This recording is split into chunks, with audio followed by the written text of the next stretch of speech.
Hi. Afternoon, everyone. Afternoon.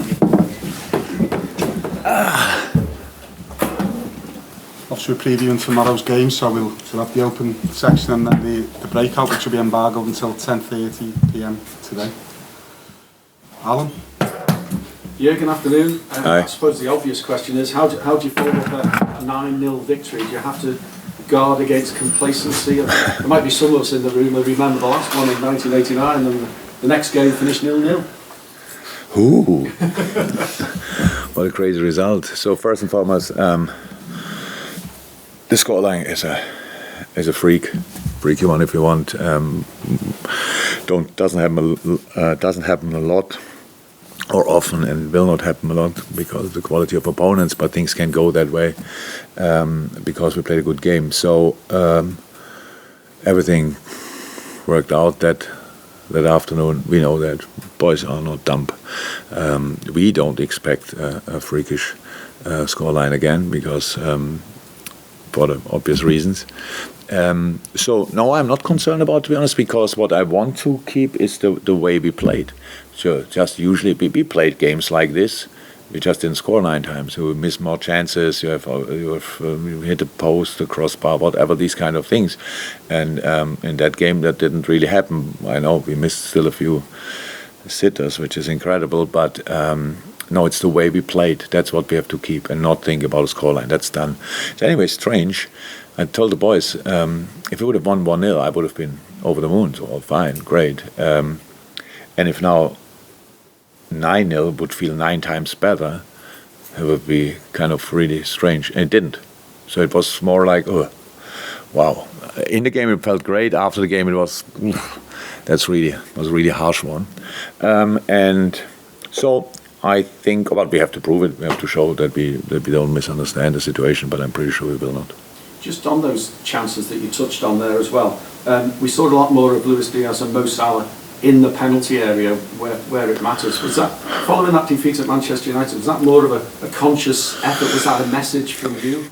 Yes, but not because of the Man United game. Just in general, we have to have. I saw situations where Mo crossed the ball, and I think the 2 players in the center of the box were Henderson and Trent Alexander-Arnold.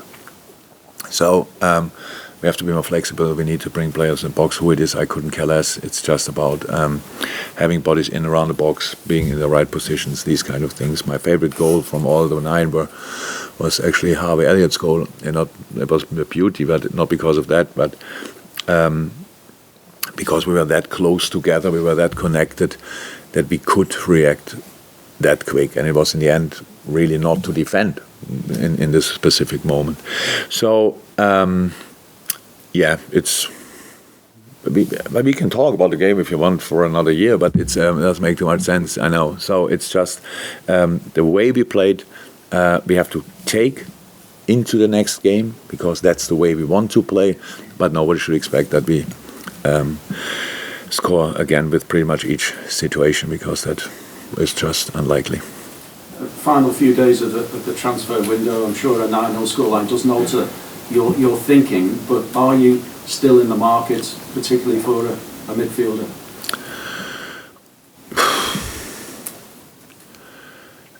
Ish. Somehow, yeah.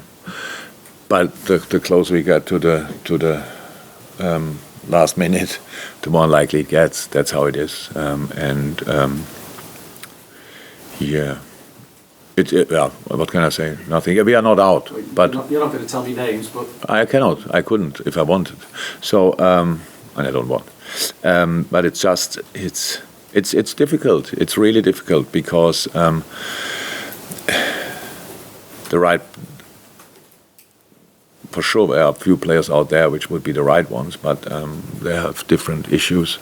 Some of them are contracts, clubs they don't want to sell, all these kind of things. So that's how it is, and we cannot force it.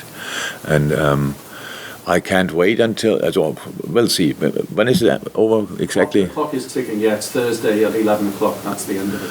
Thursday 11 o'clock. So there's still time. So, but when it's then over, and we signed or not signed, then I'm really happy about that, because then we can stop thinking about it in that moment, because it's just in that moment, and we can just focus on the squad we have, on the team we have, be ready to face all the problems we'll have in that season, be ready to face them and sort them and go there through together. And with together, I really mean our even our supporters who are pretty active on social media and stuff like this, that we then just can stop doing that, because it's we have a good football team and we have injuries, they come back and all these kind of things. If somebody expects us just to do always what others are doing or what some people wish to do, it's not possible. Never happened before, will not happen in the future. This club arrived here in this situation with the way we deal with situations. So, and that's when I say don't make the decisions about how much we spend. It's the truth, but I never did, and we're still here. So and won a couple of things, and now we have just from a specific moment on, we can then finally focus on the really important stuff. Yes, and bringing in the right players is important, but if we can't do that now, then we can't do it. Welcome. And just as in terms of that bigger squad, then we saw some young faces, some new young faces coming on the pitch at Bournemouth as well. Stefan, Fabio, and Bobby Clark, who's dad playing for Newcastle. Which is unbelievable. Sorry, I didn't know it. So nobody told me, and I saw it now. But he's older than Millie, is he? His dad, Lee Clark. There's a moment in 2005 when Bolton played both together, and his dad came on. But is Lee Clark older than Millie, or is the same? Yeah. Slightly. He just looks younger than him. Anyway, the point was. Yeah, what was the point? Given the fact that there's loads of games, isn't there? Every half an hour for the next 3 months, I think, or whatever it might be. Are we going to see more of faces like that, and how ready are they for us to see them? We have a lot of wonderful talents. I'm not sure you probably didn't watch it, but when you saw our U23 game against Tottenham, for example, we could watch it in the hotel the night before the game. We have a lot of real talent. Barry is doing an incredible job there, and but in an idle world, you don't play with 3, 4, 17-year-old, to be honest, in the same game. But it's like they are ready and they will be ready. That's pretty much more the case. They will be ready for sure. But whenever that will be, and it was a wonderful thing to do, to be honest, on Saturday to bring them on, and they were smart enough to realize when the scoreline got higher and higher that it's more likely that they will get that, and they deserve it, and it's really nice. And I felt for both in that moment. So Fabio, I don't count in that department, to be honest, but for Bobby and Stefan, I was really happy that I could be the one who give them the opportunity. So I hope all the others come back pretty quickly, and then if then maybe not, but then in the future for sure. That's how it is. And we spoke to Alisson yesterday, who was grateful for the first Premier League clean sheet. Ironically, since Newcastle United, that was in 8, first Premier League clean sheet in 8 matches for him. So, did he need that? Do you think? I appreciate that winning is more important. Oh, we needed it. Yeah. Ali less. I don't think that Ali's now. Yes, he wants to have a clean sheet because it makes massively sense. But he was not like desperate or something like that he thought if we don't get. That's why I was really happy about it, to be honest, because how I said, when you're 5-0 up at half time, it's not unlikely that the opponent gets out and sneak one in, and then it's maybe score a second one or whatever, and then it's like, it's a bitter taste. You don't want to have that. It was not necessary, and the boys didn't let that happen. But clean sheets are for all of us very important. So, and of course, how can you start a series with clean sheets only with a clean sheet? So now we had it, and now let's hopefully carry on this path. Jurgen, just one of the things you were talking about being the right player if you were to bring a player in this transfer window. It has to be right for Liverpool and the club. Scott Parker obviously is no longer in charge of Unbelievable. And we don't know the reasons why, but it's been suggested that, I can't remember what happened at the weekend, but it's been suggested that he wanted to strengthen his squad further. He didn't have that money. How important is it, even for a club like Liverpool, to be sustainable in this world that we live in, and not just throw money at players if they're not going to be the right ones? I don't know what I was sure that I understood now right. Would that mean that if Bournemouth would have spent money for the wrong players, then that would have been worse than spending no money? Or what? I don't know the reasons why, but it's been suggested that he was being... Let me say like this: when I heard it today, then I felt really. And I think that's the moment when you realize how important the right owners are. That's how it is, and it's not about spending because we all know the thing. There have been different systems in the Premier League how clubs are leaded. We spoke about it. Countries own clubs, so some rules don't let them do exactly what they want. If they could stretch their resources, that would be really strange. That they could do absolutely everything because they are owned by countries. So and they have other clubs with other structures, and that's like us and maybe I'm not sure Arsenal or whoever. And then there are clubs like Bournemouth, and you saw now 3 teams coming up. It's Fulham, Nottingham Forest, and Bournemouth. Nottingham is spending they spend, and Fulham is doing some stuff, and I can't remember that Bournemouth did a lot. So and that's then obviously difficult if you come up from Championship and you arrive in the Premier League, and that's not easy for a coach. So I felt really for Scott, not because I think his team is not good enough. No, not at all. His team I'm not sure who had that idea to give you from the first 4 games, who gives you Arsenal, City, and Liverpool. That's like set up. If you have nervous owners, then it's like set up for a new manager. Let's see what he can do.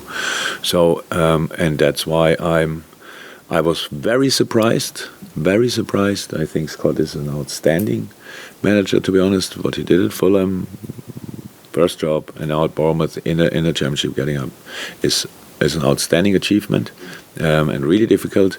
And then you get 4 games, and 3 of them are against Arsenal, City, and Liverpool, and your owner tells you, "See you later." That's really harsh. Did I answer your question with one? No, probably not. It's always signing players never make sense if they are not the right ones. Never. I think that's what I was... Yeah, okay, never, and it makes never sense. But why would you do that?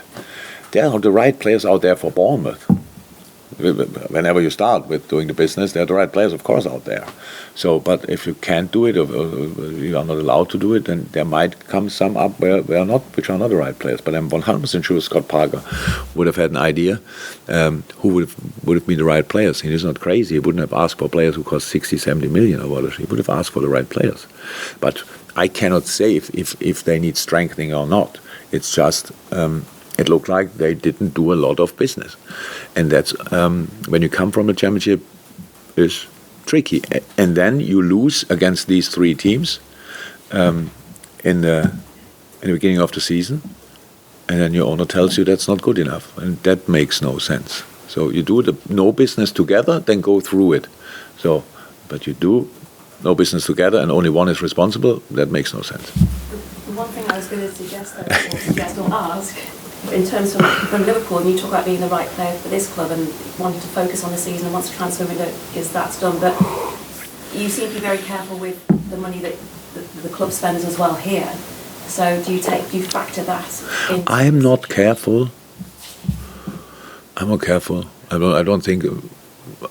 I thought at one moment that I have to be careful. But no, we get told what's possible and what's not possible. That's it. And in this range, we try to work it out. That's it. There's no criticism and nothing. It was all the time like this. We became champion in the season where we didn't sign anybody, I think. Was it the case? Did we sign anybody before we became champion? Who? No. So we didn't. And it was not the most famous approach after becoming second. I don't say that's now the case. And we had injuries, and I don't like that. And it was the whole discussion since we start. It's like different kind of players we need. I understand that 100%. But you have an existing team as well. And the team you have is, you can, then obviously it becomes now more and more famous that clubs get more and more ruthless with players and tell them, you are not part of the squad anymore, and these kind of things. I thought really that was this year harsher than in a lot of other years. And that's not the way it should go.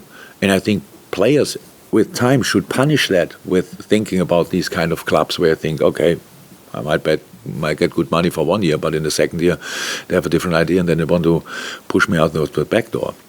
So all these kind of things, you need to have your own values as well. So there's all the players we have here, we want them to be here, and now we have to work with them. Yes, and unfortunately, the season started and we had too many injuries. 100% true. And we ask ourselves all the questions: why that happened, how it happened, all these kind of things.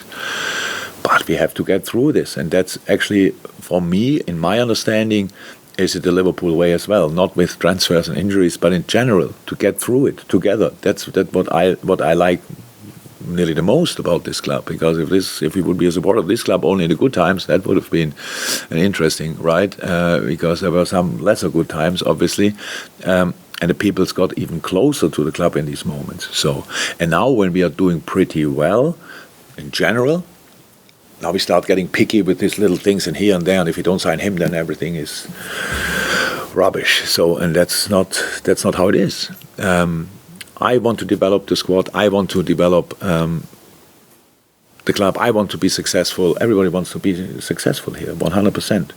What does that mean? Is our situation as it is in some other clubs? No, never was. But it's good enough to work with it, and that's what we are doing. Ian Kennedy. Hi, Jurgen. Newcastle is the next challenge, and if you look at their results, probably going back to the second half of last season, and now they've brought players in, do you see them now as a really strong team who could maybe be the next team that breaks into that? Oh, there will be. At the top? Yeah, there will be. If Eddie gets time and stuff like this, and I'm not sure they need another transfer window, but if he gets time for it, then there will definitely be. And yeah, that's the world, the football world we are living in. It's completely fine. Newcastle is a great club, and obviously has a lot of success in the past, and now for a few years not that much anymore. But they have now everything you need to be a top 6 or whatever that means club.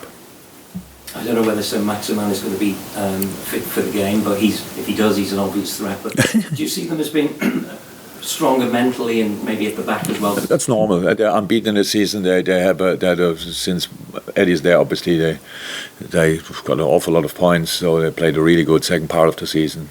But I don't know exactly when Eddie started. So, but since he's there, they played really stable. Difficult for us to play against. Yeah, they are a threat. So that's how it is. And with Isaac brought in a really good player, and not only him, Botman, all the things. Bruno Guimaraes last year, smart signings, good signings. Wood, absolute real machine up front. So these kind of things. And but of course, if Callum Wilson cannot play, that's each team would recognize that, because he's a really top class striker. So yeah, but completely different animal. I noticed in training, I think you've got a couple of players coming back in contention: Joel Matip, Curtis Jones. And these players obviously going to be important with the amount of games that you've got coming up. Is Thiago any closer? Yeah, I think Diogo can train from Thursday on, and Thiago, I think, slightly later. So we see. But Thiago later a little bit. Calvin is getting closer. Queef, I saw now only walking outside. Kelleher going for normal goalkeeper training. So yeah, there's light at the end of the tunnel, definitely. Any more before we move on to embargo? James? Yeah, when you mentioned there that you get told what is possible and what isn't possible in the market. That's interesting, huh? That I don't decide that. But do you feel like you have been back sufficiently? Yeah. This summer? Yeah. What this summer? This summer, yeah. What does it mean backed? Look, what I don't like about if I say now I'm not sure, and then we make a massive thing of it, but it's not. It was all I realize as well. It was always like this. Is it always easy? No. Do we discuss these kind of things in public? Of course not. Why would we? And we don't start now with it. So let me say it like this: from time to time, I would be ready to risk a bit more, but how I said, I don't decide that, and that's then fine, because I'm like this. We try everything until somebody tells us, so here's now a deadline, we cannot do anything anymore. In that moment, I don't think 1 second back, and that's what we have to all do then. Let's go from there. Let's make something special of this team now. And that's a great team, and they have everything. And yes, we had already problems. We didn't play always great football, but we will really try to squeeze everything out of this season. And that's the only thing how I understand it, to be honest. But yeah, that's it. We're on to the embargo section. Anyone want to go first?